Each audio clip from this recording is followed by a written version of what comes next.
Hi everyone, I'm Dina with Mills Family Gardening. We planted our tomato in containers back in March, and right now we're in mid-June. And we need to rejuvenate or refresh our container tomatoes. Back in spring, the tomatoes were doing well because the weather was mild and slightly cooler than now. But now that it's gotten so much hotter, our container tomatoes need additional care. You can see that this is a Roma variety of tomato. It's not very tall, and the leaves are slightly yellowish, and there are a few issues with that we're going to cover in this video. Our whole garden is on drip irrigation system, except for our containers. So we have to water our containers manually, and when you get too busy, you sometimes forget to water them.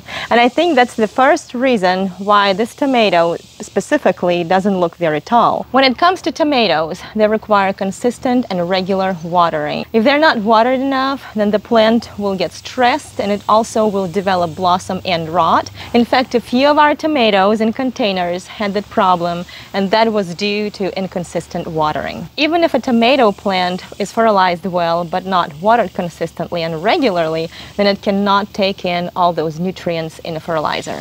On the other hand, if a tomato plant is overwatered, it will be stressed also. The leaves start yellowing and it's not going to be growing well. So before you water your tomato plants, look at the soil. If the top layer of the soil is dry, then it's a good time to water your tomatoes. Here in North Texas, Zone 8A, our summers are extremely hot. In fact, the temperatures are going up into 100 degrees Fahrenheit. That is why I water my tomato plants every single day if I don't forget about it. Especially when it comes to container plants. Containers dry out much faster than in ground plants. That is why they need much more watering. If you have a drip irrigation system, it will be more beneficial to put your container plants on a drip system, but I will talk more about it later in the video. Tomatoes are heavy feeders, so they need to be fertilized regularly. I have been fertilizing this specific plant about once a month, and as you can tell by yellowing leaves, this is not enough. So fertilizing them on a weekly basis, or at least once in 2 weeks, is a better schedule. I fertilize tomato plants with some granular organic fertilizer. I move away the mulch from the base of the plant, and I just take some fertilizer in my hand and sprinkle it all around the tomato, and I add a little more just to give more nutrition to the plant, and then I simply mix the fertilizer with the soil just by my hand. It's so easy to do, and then I move the old mulch back around the plant. Granular fertilizer feeds plants pretty quickly, but for immediate feeding, I also like using liquid fertilizer. For liquid fertilizer, I like using fish fertilizer and also More Bloom. They all are made by the same brand. Fish fertilizer has more nitrogen. You can see that it has 5 for nitrogen, and nitrogen will make leaves green. I'm using about 1 tablespoon per 1 gallon of water, and here I have 2-gallon container watering can, and this little scooper has about 2 tablespoons in it.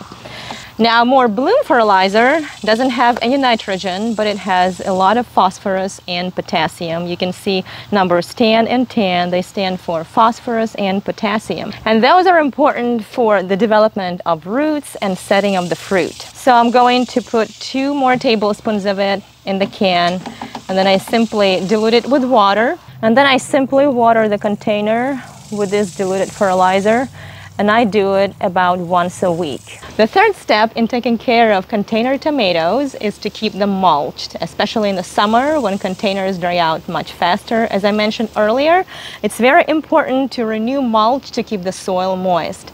And so I'm going to use cedar mulch, but you can use any mulch you have on hand. Sometimes I even use the bedding from our guinea pigs, and it works just fine. I know some gardeners, they make it a little bit too complicated with mulch, but I find that using any mulch really works well. I especially like using cedar mulch because it keeps bugs away. I also like to keep mulch away from the base of the plant because pill bugs and earwigs like to congregate under the mulch and chew on the stem of the plant. The fourth step would be to trim all yellow, damaged leaves or the leaves that are too close to the ground. The other day I discovered some hornworms chewing on this tomato plant, and now the stems are bare, so I'm going to remove these stems because they do not contribute to the growth of the plant. even though I'm not going to trim that one. It looks like that little guy might be a new shoot that will actually produce fruit. So I'm going to prune away simply side leaves that don't produce any fruit.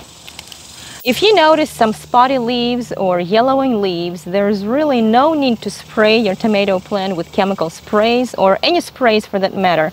Simply prune away all the leaves, fertilize the plant, and it will be doing great. For example, if you look at this leaf, it's all damaged. It looks like it might have had spider mites, but then I started fertilizing the plant and there's new growth that looks very green with dark green leaves.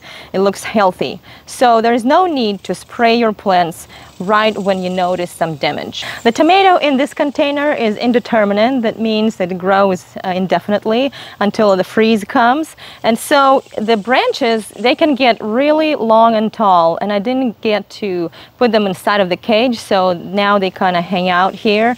So to tie the branches, I could tie them up here with jute or just plastic little clip that they sell for tomatoes, or I can weave tomatoes around the cage because the height of this cage is limited. So I'll just weave the tomatoes like that and tie them to the sides of this cage. The other reason why the leaves might be getting yellow is because of high temperatures. We're in the 100 degrees right now. So I will be moving all tomato plants in the spot that gets morning sun and then afternoon shade. But if you live in a colder climate, then leave your tomatoes in the full sun all day.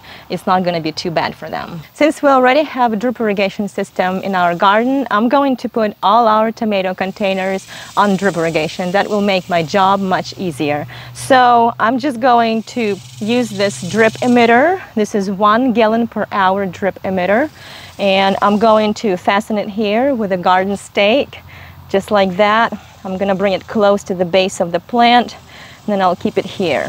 If I notice that the tomato plant is underwatered, I might go up to 2 gallons per hour drip emitter, but I'll watch the plant and see how it responds. So just follow those simple steps and your container tomatoes will produce all the way into fall. I hope you all liked this video. Thank you so much for watching, and we'll see you soon. Bye-bye.